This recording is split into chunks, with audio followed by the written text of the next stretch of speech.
Continuing production of The Open Mind has been made possible by grants from the Rosalind P. Walter Foundation, the Bluestein Family Foundation, the Joan Gans Cuny and Peter G. Peterson Fund, the Malkin Fund, the May and Samuel Rudin Family Foundation, the Joanne and Kenneth Wellner Foundation, the Alfred P. Sloan Foundation, and from the corporate community, Mutual of America.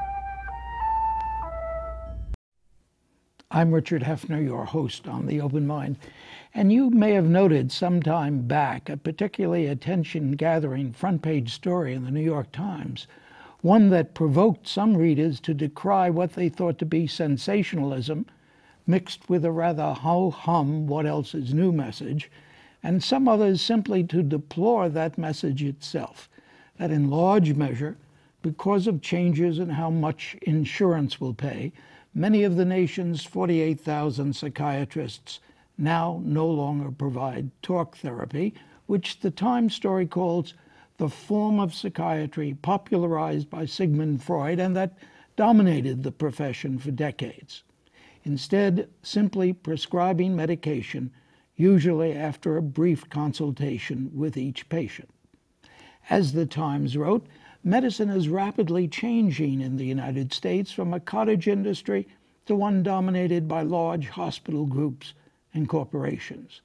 But the new efficiencies can be accompanied by a telling loss of intimacy between doctors and patients, and no specialty has suffered this loss more profoundly than psychiatry. Which, of course, reminded me of June 1975, when today's Open Mind guest first joined me to talk about quantity versus quality in psychiatric treatment. Now, 36 years and a dozen and more Open Mind conversations later, having served as chair of its Department of Psychiatry and as dean of the prestigious Cornell Medical College, Dr. Robert Michels is Walsh McDermott University Professor of Medicine and University Professor of Psychiatry, Payne Whitney Clinic, New York Presbyterian Hospital, Weill Cornell Medical College, as well as one of the nation's most eminent practicing psychoanalysts. Now, of them all, I think my favorite program with Bob Michels came in the 1990s, one I waggishly titled Psychoanalysis and Its Discontents, and introduced with the notion that there was trouble in paradise. Indeed, I'll begin today by asking my guest whether the recent Times story, along with the comments it elicited, might not indicate that now there's even more trouble in paradise, and that psychiatry's troubles today may be somewhat more than even it can talk through. What do you think, Bob? Well, I read the story, and along with my colleagues, we were horrified by the picture it painted. Psychiatry has troubles. Largely, they're troubles of medicine across the board, not only psychiatry. And although I think the story was a caricature, unfortunately, like lots of caricatures, it was a caricature of something that's really there. There are good things as well as bad things in the story. There was a time 50 years ago when psychiatrists only talked to patients because there wasn't much more they could do except talk to patients. We didn't have effective medication that was safe and was valuable enough to be worth its side effects. We didn't have other forms of treatment we could use. Talking is a good treatment, and it was effective, but we longed for things that were even better. Since that time, we've developed better treatments. For the most part, we're most effective with most patients when we use combined treatments. Talking, sometimes medication, other treatments.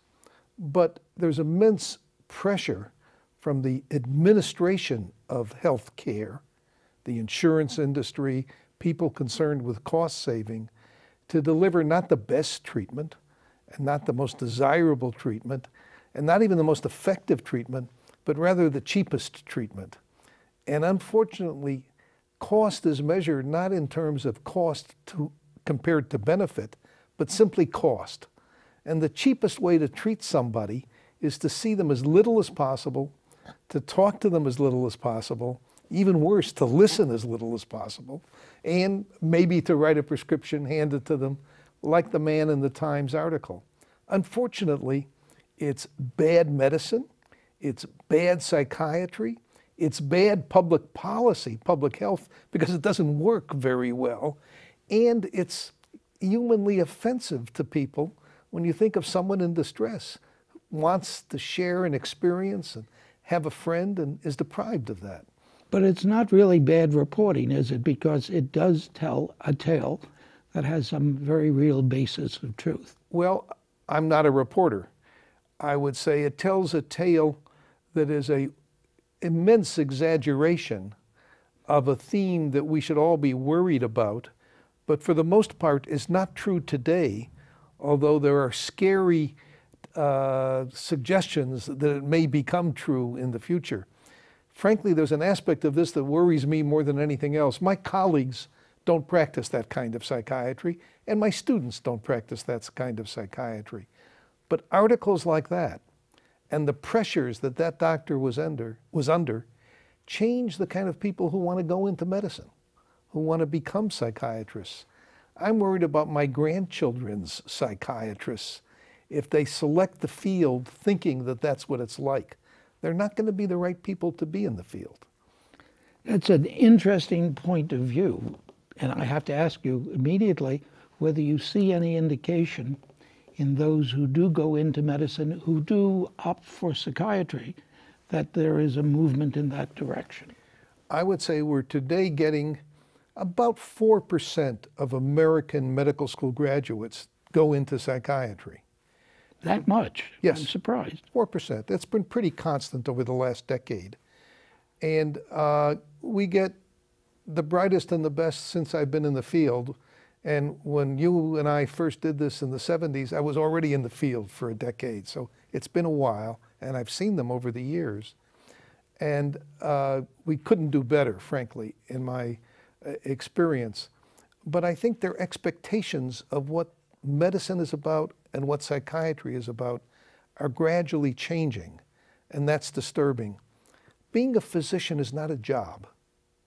You don't want to be taken care of by a doctor who thinks he's an employee and is filling out his obligations from 9 to 5, Monday through Friday. It's a calling, vocation in the literal sense of that. There's something sacred about it. And if we do away with that, with a healthcare system and a financial system that makes the doctor an employee like any other employee in a large corporation, we're going to hurt healthcare and hurt patients. Do you think that's happening now? It is happening to some extent. It's terrifying that it might happen increasingly before we do things to stop it and control it. And I'd say two things about it. One is, although it's the motive behind it is largely cost saving, it in fact doesn't save costs because it's lousy medicine. The quality of the physician-patient relationship, including but not only the psychiatrist-to-patient relationship, is a major determinant of the efficacy of treatment, of the outcome. So we may save money on the bill for the treatment, but we don't save money when you take into account the fact that the treatment isn't as good if it's delivered by a machine. And again, particularly disturbing, we want a profession that appeals to the kind of people in our society who we'd like to see become doctors. And if we make a profession that's less attractive, we're going to pay a price for many generations. Well, question obviously is, what are we doing, if anything? Well, we're doing some good things. as you know, the nation is in the throes of a major national dialogue about how its health system should be reformed. One of the disasters of our health system has been that there are people who don't get health care, and we're the only advanced country where that's true. And there are major attempts underway to change that, to make sure that everyone in our society gets health care, whether they have the money to afford it privately or not. That's a positive change. We also know that it's important that all physicians are trained to understand the importance of the psychological and social as well as the biologic aspects of health problems. And that education is more and more built in to our medical school training, and that's a very positive change. But unfortunately, our reimbursement system by insurance companies, by federal coverage for Medicare and Medicaid, are increasingly geared to units of care delivery rather than to comprehensive care over the course of an illness or the lifetime of a patient. And I don't want a doctor who treats me for 15 minutes because I have a 15-minute treatable disorder. I want a doctor who I know over a period of time, who when I call him up when I'm sick knows who I am, who when I'm dying has known me over a period of time and understands what's important to me, to my family, to my culture, and who gears the treatment to those kinds of values. And you can't buy that in 15-minute units. How likely is it that someone who says just exactly what you said about what you want, wants exactly the same things, how likely is it that that person is not going to find that in America in the future? Well, I would say the first answer, the one that I'm more confident of, is it's fairly likely he won't find it today. The future is harder to predict. I forget the origin of the line, and you know these things, Richard, but after we do everything wrong, we'll finally come around to doing it right. I think that's probably true. And I think that in this field, where we have a good capacity to measure the results of what we do, we're going to discover with scientific research that it's more effective to be humane than to be crisply cost accounting. You've changed in the last 36 years. I don't think you would have said that when we first talked together, would you? I'm trying to remember what I said 36 years ago. Oh, I don't mean the specific... One of the changes is I can't remember.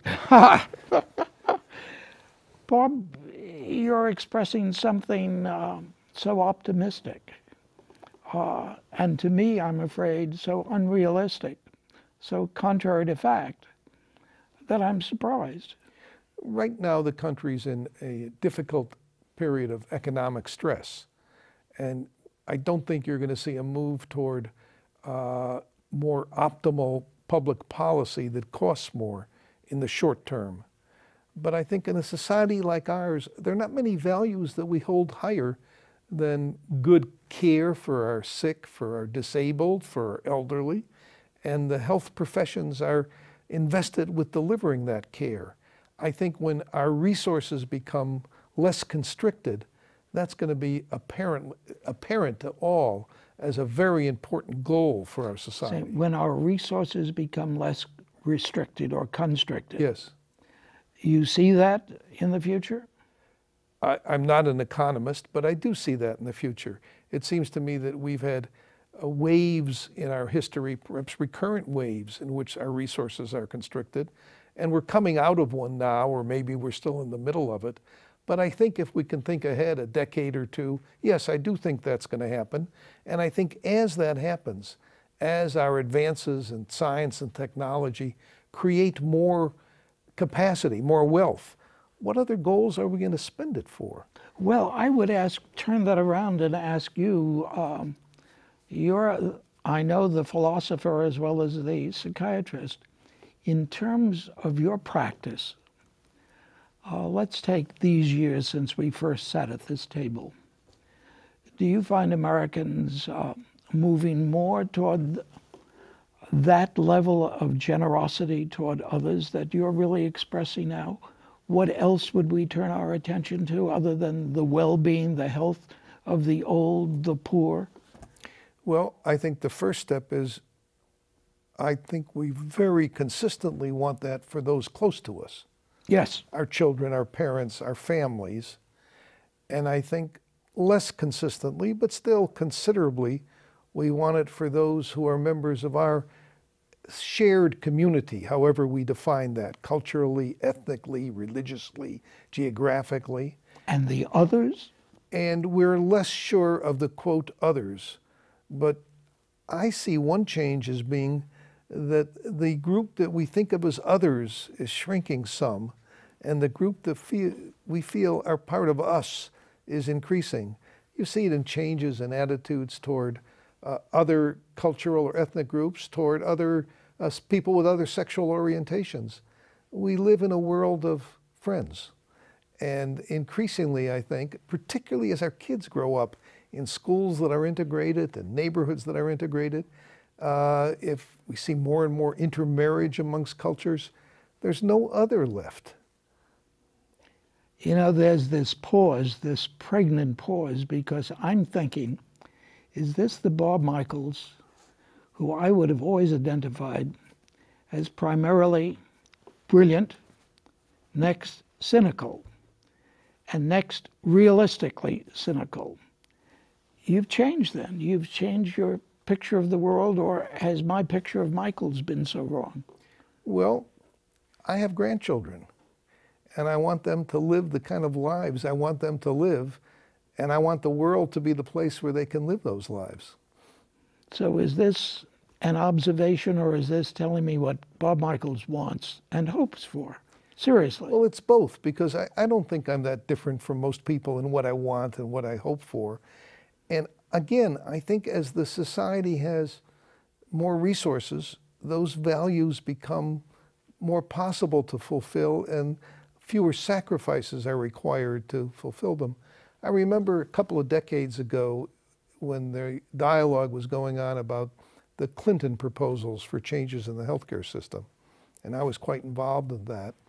And I had a meeting with our former Senator, Pat Moynihan, who I'm sure you knew. Mm-hmm. And we were talking about all the terrifying projections of the percentage of the gross national product that went for healthcare. And Moynihan pointed out, what else do we want it to go for? We should have a higher percentage of our gross national product going for healthcare. It's the one thing that we can buy more of. Do we want faster automobiles on our roads? Do we want more sugar in our food, or do we want better health care? Clearly, as we become more affluent, the percentage going for that kind of enrichment of life should go up, and I believe it will. We're talking about attitudes, and I repeat the question.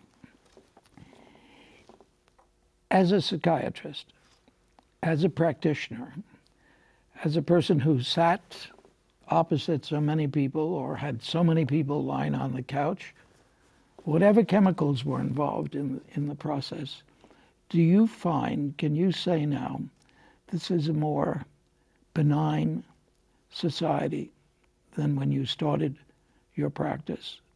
Can you really say, not that you hope all these things are true, but you've seen them, you've seen this, the attitude that Pat Moynihan expressed, that you're expressing?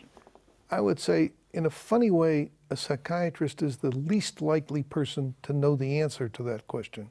When someone comes to see me, they don't talk about the world, they don't talk about society and social ills, they talk about very close personal things, their families, their children, their trouble with physical illnesses, their financial problems. People don't go to a psychiatrist to talk about the future of healthcare or the nature of the economy or the values of the public society.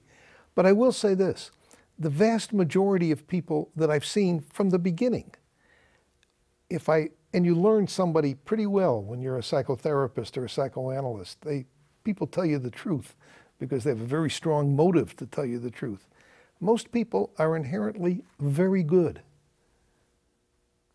You see, I've learned something new about Bob Michels. I see something different, or you've changed. Well, maybe both. It's so interesting what you say about you're a grandparent now, and you're thinking about the world in which your grandchildren will live. I feel that way, and I fear so strongly about the world that my grandchildren live in and will live in. It's good to find you setting me on what I hope is the right track, even though I'm a bit suspicious. Well, I have two granddaughters. They're 7 and 11. This is a little plug because they may be watching. I love them dearly. They go to a better school than I went to when I was their age. They have a better curriculum. They have toys they play with. There were unimaginable tools for industry when I was a child. They know more about computers than I do. And I have trouble with my computer. My 11-year-old tells me what to do with it. Sure. They're in a world that's much richer in the opportunities and in the capacities. And they're extremely humane in their relationships with their peers and friends and other people, and the projects they think are worth doing and the things they want to do when they grow up in the world. I think that our culture should be valued, importantly, by our ability to stimulate and develop those kinds of goals and values and motives in our young. And I think we've largely been successful at doing that. I think this is a much better country to live in than it was 100 years ago or 50 years ago. That's a very interesting point to make, a very interesting point to make. And I take it at face value. I'm puzzled by it. But let's turn back now to this question that we began with, this piece. Talk doesn't pay, so psychiatry turns instead to drug therapy. You think that's hyperbole? It's hyperbole, but unfortunately not totally without a basis. Okay, then if you look into the future, will that base enlarge? And you tell me to be careful to differentiate hope and belief. I will. What I hope for and believe is that what will help us with this is the fact that medicine in general, and maybe psychiatry in particular, has moved from being based on tradition, on folklore, on doing what your teacher taught you to do, to being based on research, on knowledge, on the scientific assessment of the efficacy of various treatments and interventions. And good science tells us that that is bad medicine. And that good science will lead to a demand by the public and a response by the insurance industry and the government to make sure that our system of reimbursement and of coverage for health care allows high quality care to take place. It will penalize people who write prescriptions without listening to patients' problems, not because it offends us humanistically or aesthetically, which it does, but because it's bad medicine. It's like writing the wrong prescription instead of the right prescription. If you're going to take the right care of a patient, you have to know them, you have to let them know you have to listen to their problems, and you have to design a package that more often than not includes medication and talk in order to help them. And the public will demand the best possible care, just like they want the best antibiotics and the best surgery and the best health care in general. You see, that's where I find it so difficult to follow you. I understood what you said initially about the efficiency, efficacy, value of treatment that is based upon a combination of all the modalities that are at your disposal. I work on the assumption that we know that now, and we are still going quickly in a direction that is very different, a direction in terms of what we're willing to pay as a nation. I think most people are good. I don't think everybody's good. And there are clearly important forces out there that have a goal that's greater than the best possible health care, and it might be the greatest possible profit for a company providing health care. I know that happens. I may be less cynical, but I'm not really more naive. However, I think that even although that debate is going on, The weapon in that debate that's going to end up determining the winner is going to be systematic assessment of the truth. And we do have a powerful research community that can demonstrate what treatment works and what doesn't. If there are situations where humanistic care doesn't make any difference, I'm not sure I would advocate using public dollars to provide it just because that's my aesthetic. But particularly in the area of psychiatry, the data are already in, and inhumane care, thank God, is bad care. So we're going to win. Well, you say inhumane. You load it right there, because we're not talking about inhumane. We're talking about less effective. Or maybe you make the same. I mean things, for example, in the article you're citing, there's a mention of the patient saying, I have a problem I want to talk to you about, and the doctor saying, I'm sorry, I don't have time to listen to your problem. Right. Now, he does say, go see your therapist. I know, but that's not the right answer. And it's sad that any doctor does that, but most important, it's easy to demonstrate that he's not doing a good job of treating his patient when he says that.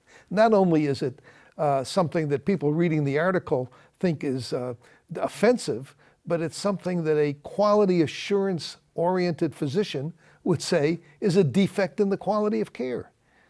Well, Bob Michels, I'm so pleased to have you back here.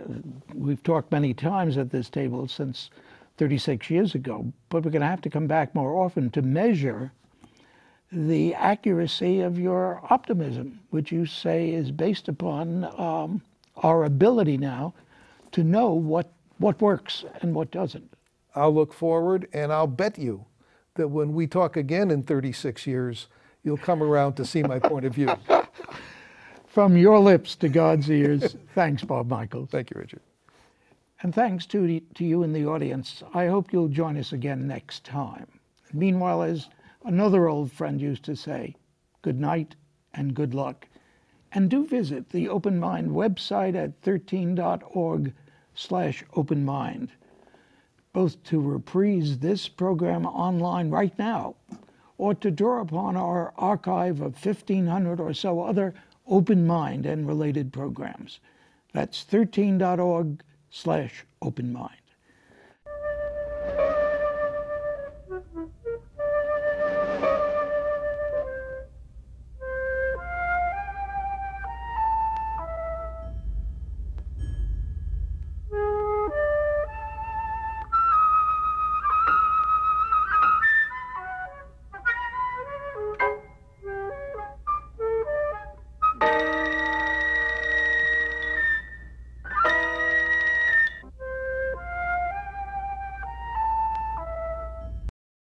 Continuing production of The Open Mind has been made possible by grants from the Rosalind P. Walter Foundation, the Bluestein Family Foundation, the Joan Gans Cuny and Peter G. Peterson Fund, the Malkin Fund, the May and Samuel Rudin Family Foundation, the Joanne and Kenneth Wellner Foundation, the Alfred P. Sloan Foundation, and from the corporate community, Mutual of America.